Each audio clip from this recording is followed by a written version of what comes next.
Vamos abrir a palavra do Senhor no Evangelho de Lucas, capítulo 22. Lucas 22, versículo 54. A palavra de Deus diz: Então, prendendo-o, o levaram e o introduziram na casa do sumo sacerdote. Pedro seguia de longe. E quando acenderam fogo no meio do pátio e juntos se assentaram, Pedro tomou lugar entre eles. Entre mentes, uma criada, vendo-o assentado perto do fogo, fitando-o, disse: Esse também estava com ele. Mas Pedro negava, dizendo: Mulher, não o conheço. Pouco depois, vendo o outro, também disse: Também tu és dos tais. Pedro, porém, protestava: Homem, não sou. E tendo passado cerca de 1 hora, o outro afirmava, dizendo: Também este verdadeiramente estava com ele, porque também é galileu. Mas Pedro insistia: Homem, não compreendo o que dizes. E logo, estando ele ainda a falar, cantou o galo. Então, voltando-se o Senhor, fixou os olhos em Pedro, e Pedro se lembrou da palavra do Senhor, como lhe dissera: Hoje 3 vezes me negarás, antes de cantar o galo. Então Pedro, saindo dali, chorou amargamente. Essa é a palavra do Senhor. Meus amados irmãos, Lucas e todos os demais evangelistas registram a queda de Pedro, o apóstolo, e demonstram como foi dolorido esse processo e quanta dor esse processo trouxe à vida de Pedro e à comunidade cristã daqueles dias. Depois da bravata de Pedro dizendo que, ainda que todos os discípulos o abandonassem, que ele ficasse tranquilo, que ele estava do lado dele ali, que ele ia resolver as coisas do jeito dele e que Jesus não iria para a cruz, depois de tudo isso, Pedro está aqui agora exatamente num ponto de convergência da alma, enfrentando uma dura batalha e de negação, negando o Senhor Jesus, negando o seu amigo, negando as suas convicções, negando seus valores, negando sua identidade, negando tudo. E é interessante que nesse texto que nós lemos aqui, acontece 3 negações, que eu chamo dos eixos da negação da vida de Pedro. Versículo 57, quando a mulher, a serva, se aproxima de Pedro, uma criada, assentada perto do fogo, olha para ele e diz: Você estava com ele. Talvez porque fosse boa fisionomista e tivesse visto o apóstolo Pedro ali, e Pedro diz: Não o conheço. Logo em seguida, no versículo 58, outro homem se aproxima de Pedro e fala: Você também é um dos tais. E mais uma vez ele diz: Homem, não sou. É bom colocar a vírgula aqui nesse lugar, senão vai criar problema, né? No versículo 60, mais uma vez, o texto diz: Pedro insistia dizendo, quando ouviu mais uma vez, passada 1 hora, outro falando que ele era verdadeiramente um galileu e que ele estava com Jesus, ele novamente afirma agora: Eu não compreendo. Essas 3 áreas da vida são as 3 áreas de tensão da nossa existência humana. Essas 3 áreas de vida são as 3 áreas de tensão da nossa geração.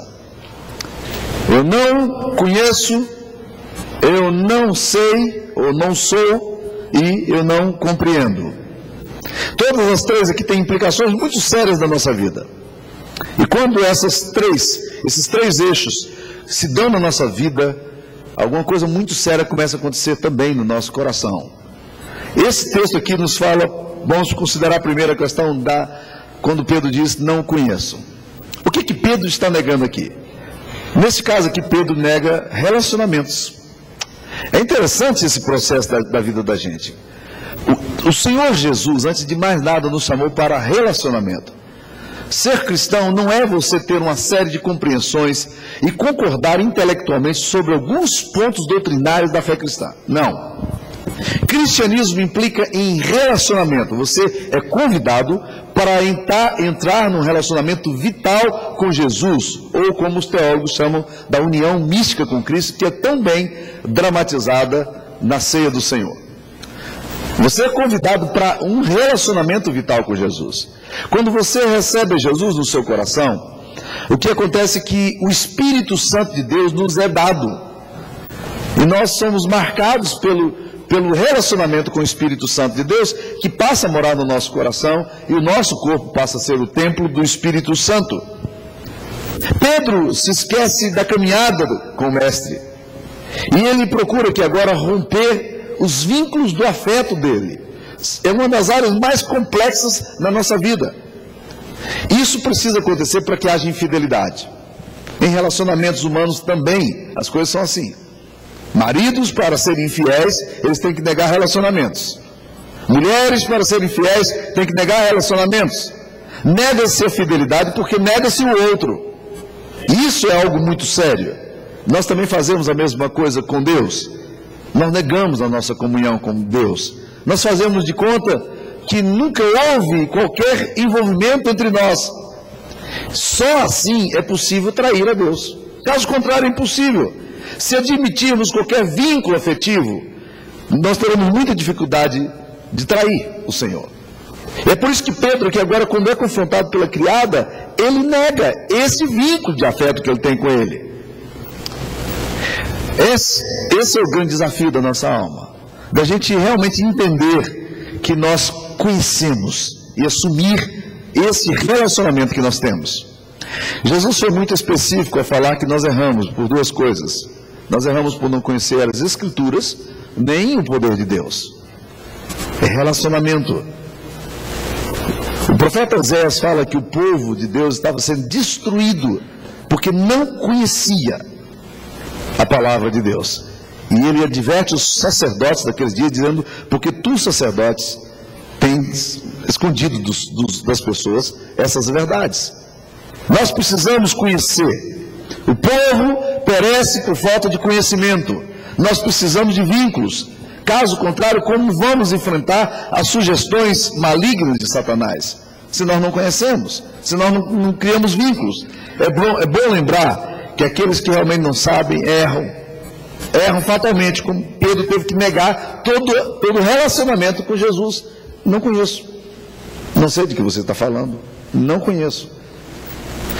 Segunda coisa que esse texto aqui nos fala é que Pedro também teve que negar a sua identidade, não apenas o seu relacionamento, mas a sua identidade, porque quando um homem se aproxima dele, no versículo 58, Pedro protesta, dizendo que não era daquele grupo que estava com Jesus. Ele diz: homem, não sou.